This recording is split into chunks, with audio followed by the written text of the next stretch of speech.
আপনারাই আগে দেখেন, ভিডিওগুলো দেখে তারপরে কমেন্টস করেন। কি একটা অবস্থা দেখেন। ভূমিকম্পের সময় আমার কি রিঅ্যাকশন ছিল? আমি ঘুম থেকে আমি ঘুমের মধ্যে দেখি যে এরকম এরকম করতেছি, ঘুম থেকে করছি, তখন সো ভূমিকম্প হইতেছে। আচ্ছা দৌড়াই, এত জোরে ভূমিকম্প হইতেছে। আল্লাহ আল্লাহ মাফ করো, আল্লাহ মাফ করো।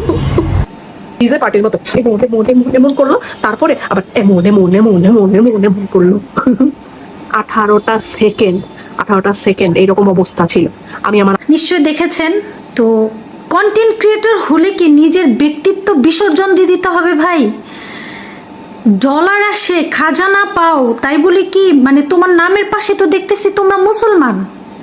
আমি মানে চিন্তা করি নাই যে বাংলাদেশের যে আপুরা কন্টেন্ট ক্রিয়েট করবে, আজ থেকে 5 বছর আগেও এত নিচু মন মানসিকতা ছিল না আমাদের মুসলিমদের ভিতরে, যে একটা ভূমিকম্প আল্লাহর দেওয়া, কি বলবো এটাকে, গজবই তো বলবো, আল্লাহর দেওয়া আযাব, এটা থেকে আমরা পানা চাবো, আল্লাহর কাছ থেকে আমরা রক্ষা, আল্লাহ যেন আমাদের রক্ষা করেন, সেই জন্য আল্লাহর কাছে আমরা দোয়া করব, কাঁদবো, ইস্তেগফার করব।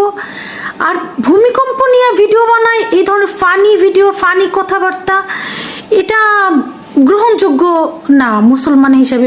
আমার কাছে ভালো লাগে নাই। আপনাদের কাছে কেমন লেগেছে? হয়তো অনেকের কাছে ভালো লেগেছে, অনেকে এনজয় করেছেন, অনেকের কাছে ভালো লাগে নাই।